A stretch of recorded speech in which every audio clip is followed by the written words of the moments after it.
Hello, everyone. Welcome to Fresh Concrete. I'm delighted to welcome you to the second of this year's Fresh Concrete events. It's produced in collaboration between the Concrete Centre and the Building Centre. My name's Elaine Toogood. I'm Director of Architecture and Sustainable Design at the Concrete Centre, and I'm going to be hosting today. So this series, if you're not aware of it, has been created just to showcase just some of that really wide-ranging innovative practices, new types of concretes that are emerging, a lot of them to address climate change, either through mitigation, adaptation, or both. So they're basically technologies that bring a fresh approach and fresh thinking to the way that we make and use concrete. And today's talk is no exception. It's focused on an innovative vascular delivery system that's embedded in concrete to release self-healing agents into that concrete element. So in a moment, I'm going to be introducing you to our speaker, Dr. Zijing Li. She's going to join us. But before we do, I'm going to provide a little bit of context to this system, which is using self-healing concrete. But it is a newly patented system, and it's currently being trialed for use in rail infrastructure. So I'm really looking forward to hear what Liz is going to be saying to us in a moment. Oh, let me just go back there.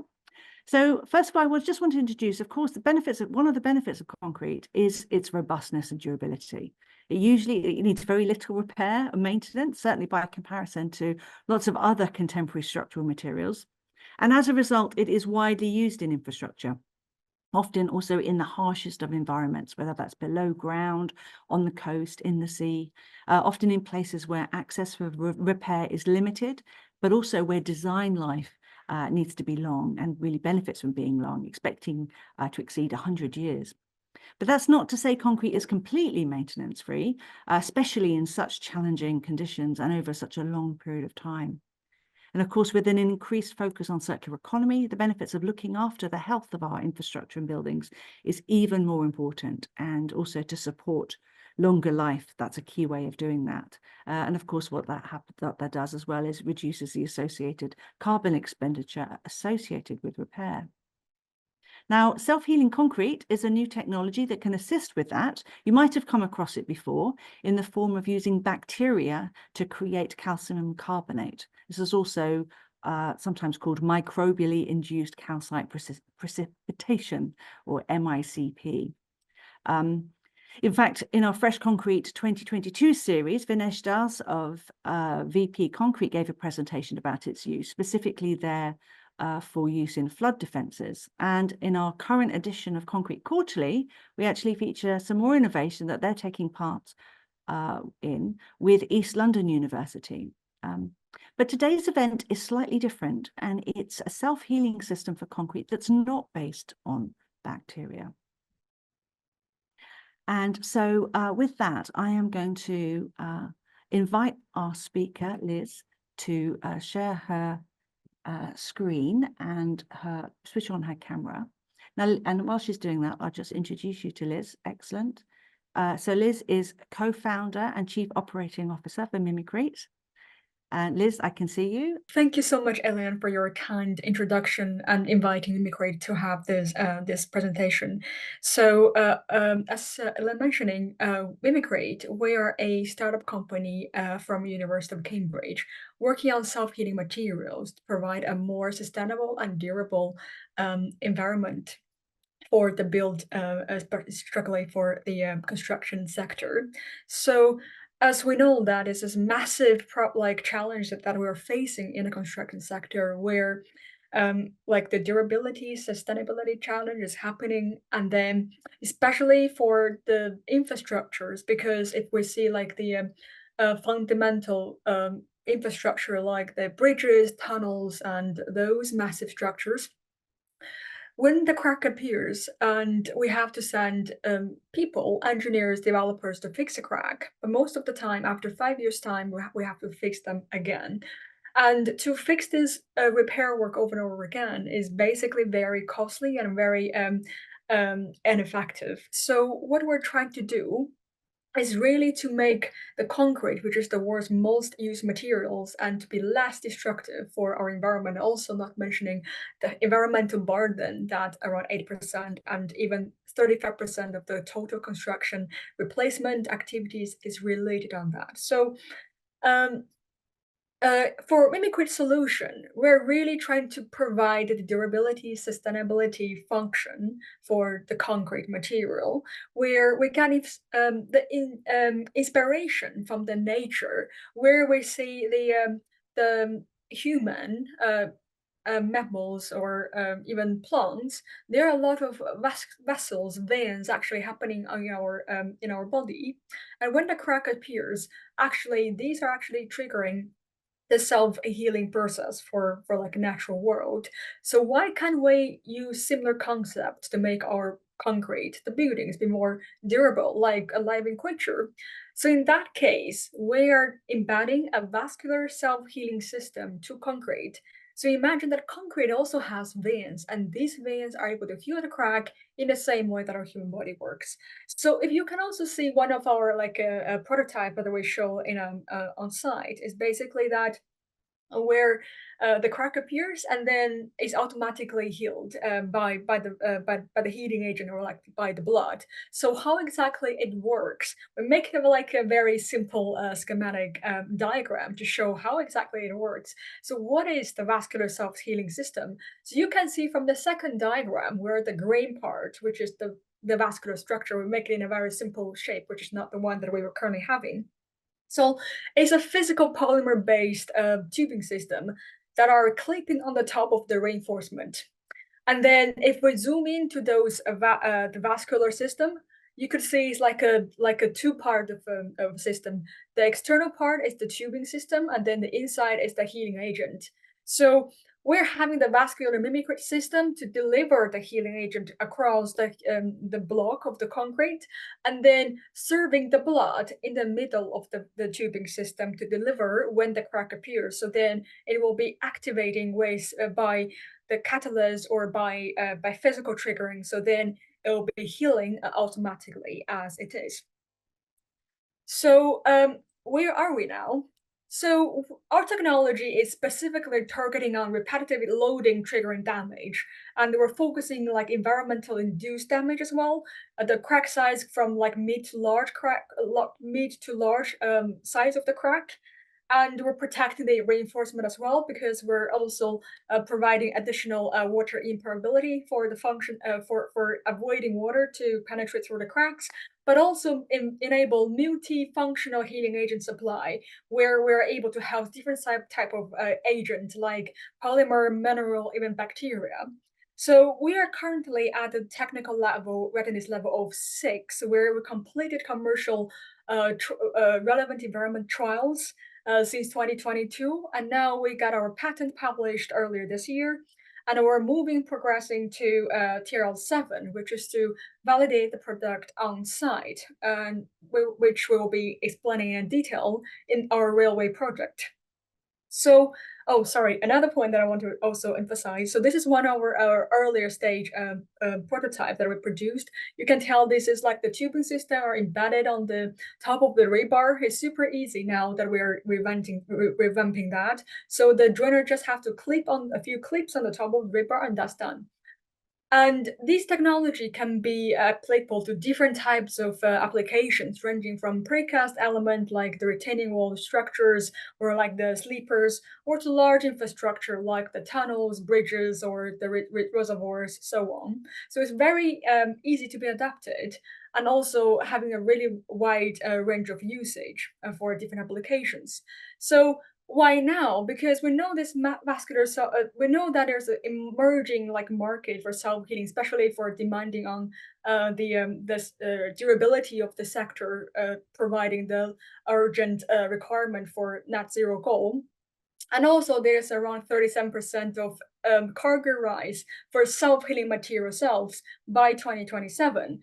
And our technology is not happening from zero. We've been evaluating and testing the technologies over years since we were in part of the University of Cambridge project from M4L, all the way to arm for our project, and then the time 2021 where MimiCrete start funding the company.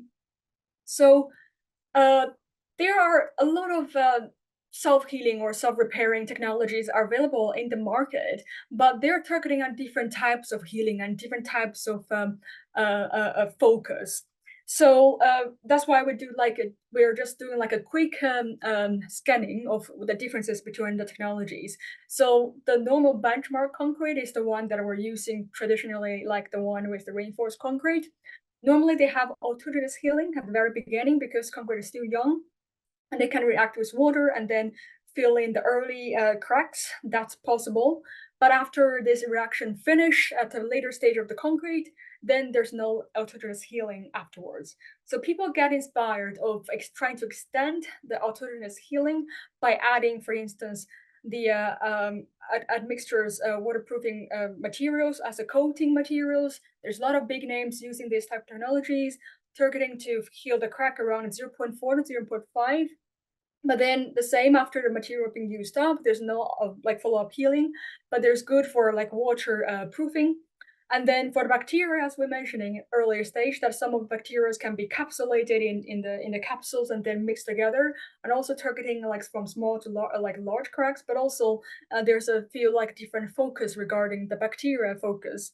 And vascular structure, we're having a specific, unique focused, really targeting on the mechanical recovery of the building, but also to be able to have more flexibility for the healing agent.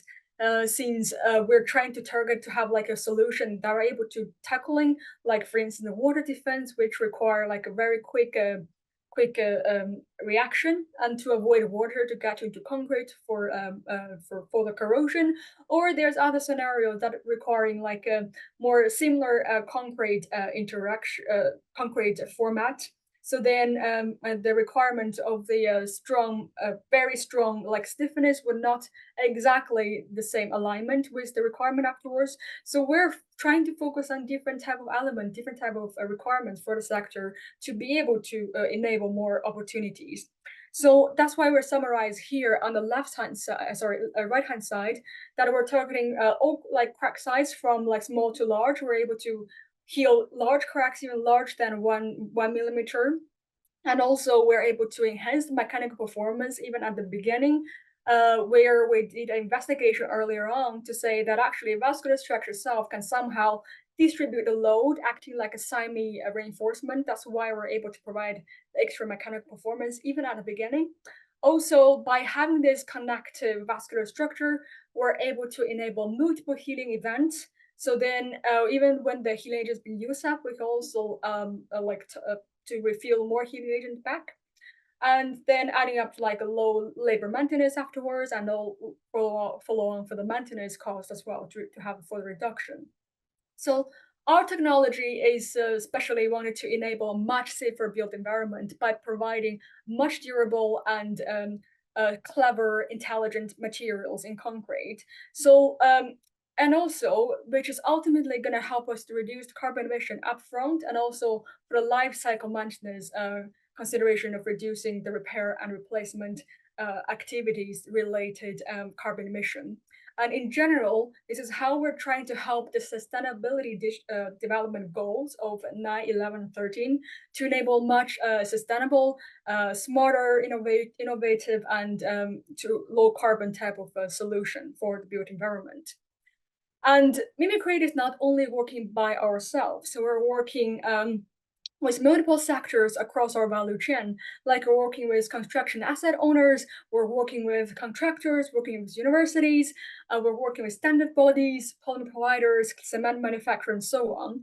And we have been having a lot of tractions and projects going on with commercial trials, such as with the project with Network Rail, with JCRE, and also with the project in even the EU, like with Ferrovio, and with a standard body, the AMRC. So we are really trying to accelerate our technologies to be able to launch to the market, and then people can use it as soon as possible. And one of our portfolio projects is that we've been funded by GCRE and also the Department for Business and Trade. Specifically, we're deploying our technology on the developing side of the new innovative station in south part of Wales, where we successfully delivered phase one in 2023, and now we're starting to deliver the phase two project on the site, where we're already starting to design and deploy the technology on the relevant retaining structures and sleepers together with the wider group of the team. So in general, MimiCrete is aiming to, as we said, aiming to launch our product by 2026, and in the meantime, accelerating the testing procedures, validation, and then enable like certifications to be able to give us a green light to move to the market. So that's a very, very brief and in a nutshell of our route to market, and I hope this information can be helpful for the audience to maybe collaborate, maybe have an interesting conversation afterwards. Thank you so much for your attention. Thank you very much, Liz. That was a great introduction to MimiCrete. Thank you. So if you maybe stop sharing your slides, unless you might want to refer to them afterwards, I don't know. Excellent. So we've got a few questions coming through. So thank you for that. I wonder if do you want to talk just a little bit more about the work that you've been doing with the rail industry? What stage you've been doing some testing, as I understand it? Do you want to talk a little bit more about where you've got to with that? Yes, thank you very much, Elaine, for the question. So yes, we're working with the rail sector, which is especially is in the south part of Wales, close to Cardiff. So they're developing a 400 million pounds project to develop the UK's first innovation station that enabling multiple innovation technologies. So MimiCrete is one of their contractors to deploy self-healing technology in the relevant structure. So recently, what we're being allowed to do is basically to work on the retaining structures and also relevant with sleepers, with the track work. So now we're working with the wider team, with like, for instance, with Atkins, with the general GCRE construction team, and also with the McDonald's to work on the whole kind of project to deliver. And we are currently on we're planning a few site visits as well with GCA during the phase two. And also we have a full-on kind of data collection planning and the site validation with the team in general. So by the end of the year, we'll be able to have a full-on kind of understanding of the site performance once the data have been collected by the end of the year. And also, we're also happy to share more updated information when we finished all the validation. Thank you very much for the question. Right. Okay. So you mentioned a site visit there. Are you saying that this is a place that other consultants and are able to come to at some point to have a look at this in action? Exactly, yes. Right. And also a great news is that they're also planning to house some of the innovations to the railway museums. And also we're on the process of planning the showcase or exhibition type of format with the team. So then we will be able to show like the how it actually really works on site. So then you don't have to all the way rush to the train station. It just like looks really plain and concrete, but actually we could try to break down and then to make it transparent somehow so you can see how it actually working. But we're still in a discussion of how to make it more kind of easier to people to understand the process. So this is on a process, but we're happy to share once this has been done. So we're happy to invite more people to join us and discuss. Fantastic. So the way that people would stay involved with that then is to do, I guess, follow your website for updates on that, or is there Thank you so much. I mean, we could share some details with people afterwards if there is somewhere that they can go to if they're interested. Exactly. Thank you so much for this as well. So I will keep you posted in a separate way, but also please follow us on our website or LinkedIn page, or like we're posting the information related. But in a separate way, we're all happy to keep you updated for the group. Yeah. So are you anticipating, so just so I'm clear, are you anticipating that it's at the end of this year then that that That sort of should, more public yeah, awareness and visits can yes, happen. So we're yes, looking next year, aren't we, for that? yes, exactly, yes, Okay, all yes. right, that's good to know. Just so I get it in my diary at the right. Thank you very much for asking. So as part of that work that you're doing, are you exploring, as part of it, looking at the cost effectiveness of the process? So we've got a question here about implementing it in terms of the benefits of material and maintenance costs, obviously. Do you think at the moment there's an opportunity there to reduce the amount of concrete cover or admixtures? So, or even maybe the reinforcement requirements? Can you talk a little bit about that sort of equation of the cost Yes. effectiveness of, I'm sure that's a question you get asked a lot. Yes, this is a great question regarding the cost effectiveness. So regarding the life cycle cost reduction theory, or what we were doing as a cost reduction analyst, which is part of our preliminary LCA. So we did like 120 years of modeling based on the data we have from the industry to really see like how much reduction we could help to the industry reduce the cost. So we did like, especially we're working on the railway sector and also relevant with the highway sector, is that normally the structure, the service life would be around 30 to 40 years as an average service life. And then our technology is aiming to double or even triple the service life that we're able to provide. So then we did 120 years of model, and then we figure out that actually once the whole life cycle has been completing, we should be able to help to reduce around 60% of the cost reduction of the life cycle, which also when you were mentioning like the maybe like new technology would potentially have a little bit added cost up front, and we only have like very low added cost up front, so which means that the later stage life cycle benefit will definitely cover the beginning part. And a lot of industry people are like the partners we're discussing, they're really happy to see it happen, and they don't think that the amount of added cost is too much for them. Their thinking is acceptable, and it's also they're looking for a long-term value that they were providing. So this is a really great question. Yes. Yeah, okay, excellent. Oh, that's good. So we've got a few questions here to just understand a little bit more about the process. So, and I'm going to break this right down. I'm an architect, of course, so limited understanding of all of this stuff. But so we're talking about basically empty tubes at the point with which it's installed on and fixed onto the formwork. Is that right? So there's Yes, exactly. okay. And so then at what point are they filled and what are they filled with? Yes. So in a quick sorry, in a brief way of describing it is we do a comparison. If you see like a normal precast concrete, prefab concrete, and we do the same mold either by steel or by wood, and then we place the reinforcement and then pour the concrete in. Our solution, we use the same mold, same reinforcement. We're not changing the standards, and then we just clip on the vascular tubing system on the top of the rebar. We fill in the concrete mixture and we wait it for casting, for curing, and then we after the curing process completing, we then refill the heating agent in. So it's more like a easiness of a logistic consideration. So we can do either when it's been loaded on site and then we refill, or we can do it in the factories, depending on how you're thinking about the logistic for the transport.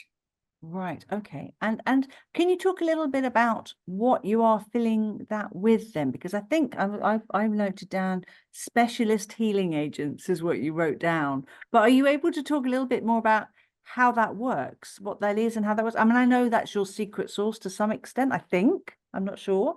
But are you able to talk about that?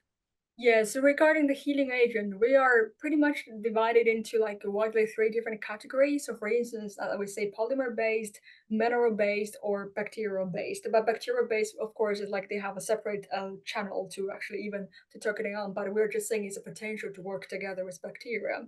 And the first two category, which are the polymer and mineral-based, is the main type of heating agent we're currently working on. So for the interaction, it's basically that when the tubing system has been either triggered by physical cracks, which the cracks will, because we have a really good bonding behavior between the tube system and also between concrete. So the crack will directly penetrate through and create the rupture of the tubing, and then release the healing agent. The healing agent will be interacting by like catalyst, either by the UV light or other catalysts we're demanding, especially like we could even add a second layer of the catalyst, or we can add like another like a trigger, for instance, like by moisture or by others. So it's very like, how do I say, it's very different depending on what we're expecting and how quick we want this to be healing. And of course, when for different materials, like they can heal very quickly in a few seconds or a few minutes or even like a few days, but it depending on like the performance you're requiring. So for instance, some of the materials, the healing agent we're adding in can react really quick, but then the stiffness can be even 150% higher than the original strength performance, which in some type of scenario we don't really require that. So we somehow like balancing to use the mineral together, which means we're trying to lower down the stiffness, but also trying to make like more similar like concrete form. So there's a totally depending on like our client's requirement, then we're tailoring the healing agent for the reaction and for the time for curing.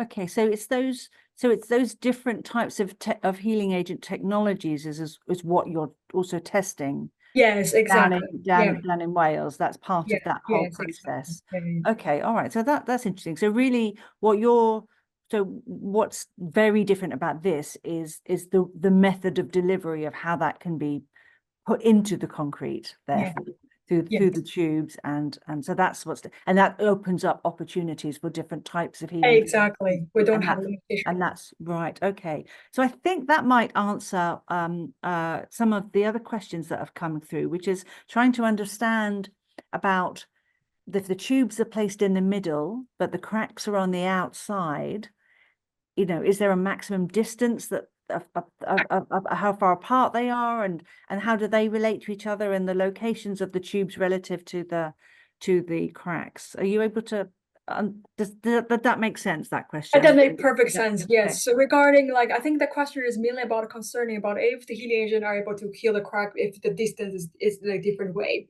So the reason why we're focusing on precast for the time being is because the loading profile is very classic. We know exactly where the crack happening. So then like we're perfectly dealing with this scenario to make sure that the healing agent, the healing process will cover all type of the cracking events across the targeted precast element.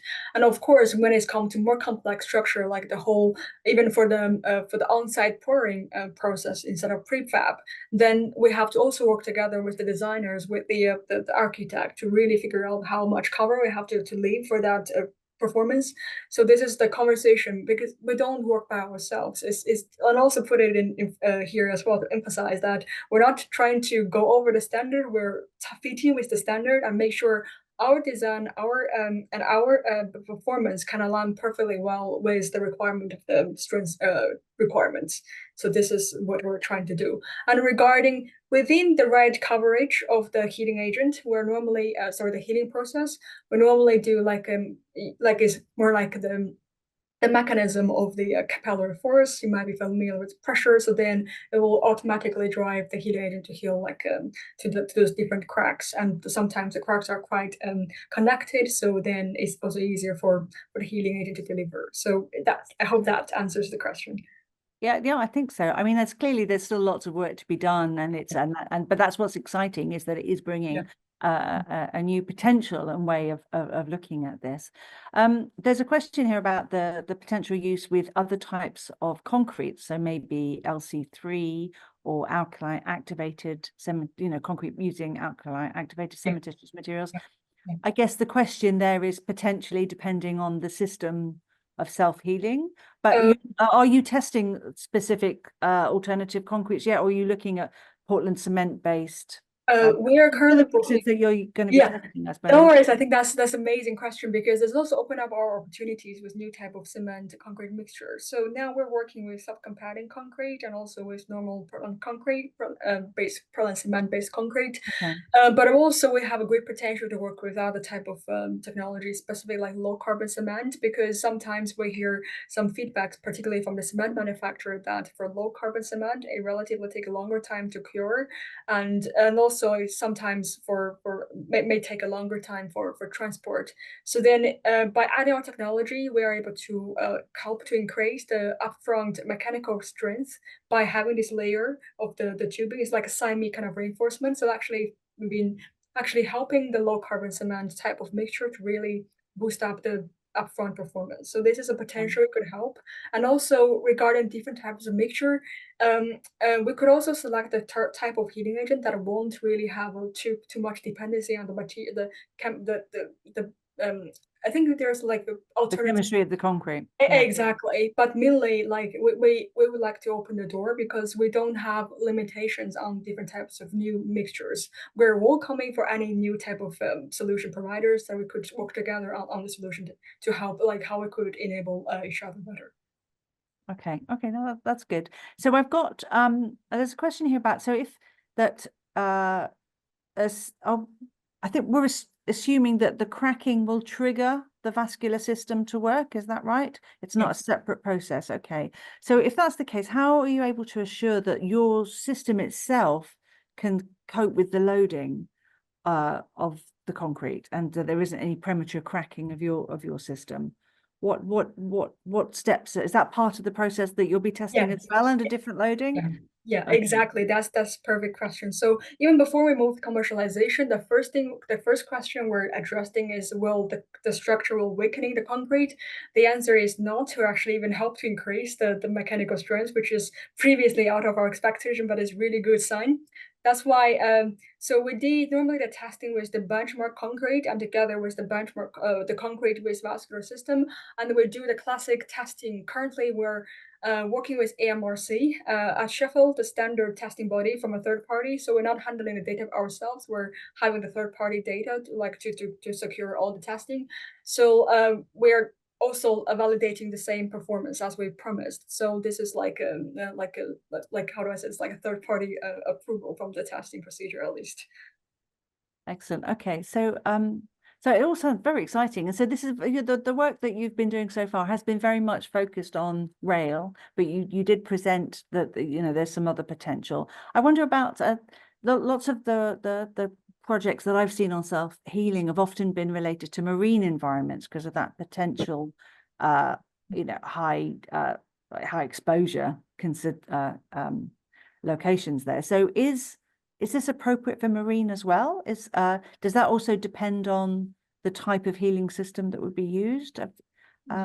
Yeah. I think that's a great question regarding marine or like water defense scenario, because that's also one of our targeting market about water defense and the marine.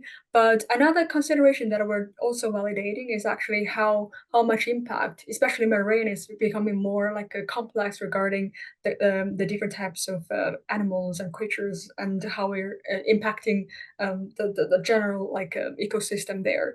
So so that's why for MimiCrete as an early stage startup, we don't want to go high risk at the beginning. We're trying to validate in a relatively lower risk. That's why we're working on controlled risk. But then for water defense or for wastewater scenario, which is the part we're actually having like a higher tolerance for different type of material that can be trialed.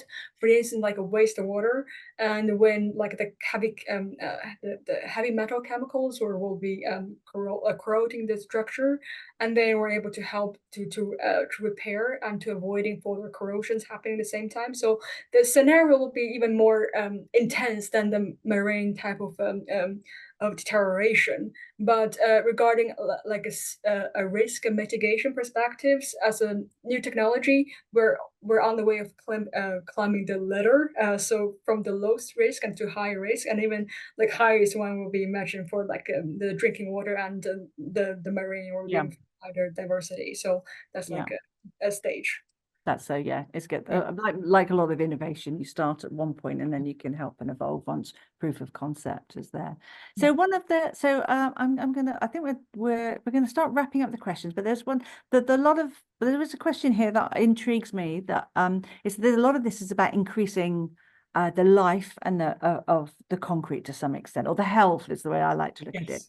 So if the agent is being put in at the manufacturing stage, how are you able to measure the life of that healing agent? Does that also last 100 years? Or is that something that can be topped up? How does that work? Or is that how are you investigating that as part of your Yeah, and that was a great question regarding manufacturing, because normally we're splitting the manufacturing for vascular itself, for the healing agent, and also for the precast process. So from our side, normally for the healing agent perspectives, we do evaluating on the shelf life, and also we do the testing regarding the rheology, the viscosity of the healing agent that over time. So then we have like a tracking record of the performance in the system. But also, as you said, like for 100 years, we're trying to mimic, but it's such a long time. We're trying to find some data to calibrate. So that's why we're doing like a two-track work. One is doing the in-lab acceleration. The other one is we're trying to validate on site. So then we do like the calibration point to make sure that all the data has been somehow aligned to have a more accurate estimation. But also regarding the shelf life, for instance, which is that's why we're having the vascular system, which allowing new technologies or even to refill more healing agent to the structure if further kind of more intense environment happening, like as we know, like climate change now. So maybe a more intense structure happening, intense deterioration happening in the next 10 or 20 years. So that's why we're able to have this kind of factor and able to add in more healing agent afterwards. Excellent, excellent. We have got a question. I'm going to say the final question we've got here is saying is can it be used with existing structures? But I think I know that the answer is no. I would clarify, because now some of the existing structure are using precast. So if we're able to replace one of the precast, that is doable. But everything we're working on is the new type of format. New casting. Yeah, Yes. excellent. Fantastic. Well, listen, thank you very, very much for the presentation, for your questions, and also to everybody who's asked all those questions. I didn't manage to get through quite all of them. There were quite a lot who wanted to know specifically a bit more about the polymer and the agents that we'll be using, but perhaps that's something that people can follow up with you afterwards on that. So thank you very much. I'm going to then just finally share my last slide, which I think hopefully you can all see now. And to draw your attention to our final Fresh Concrete event this year. Now we are going to have a presentation from Greg Williams of Sublime Systems. He's going to be talking about electrifying cement production to avoid carbon emissions. And these will be the principles that they've been developing there as a new technique for manufacturing low carbon sublime cement, its potential use and benefits. And who knows whether maybe that concrete could be used at one point to test out your system, Liz.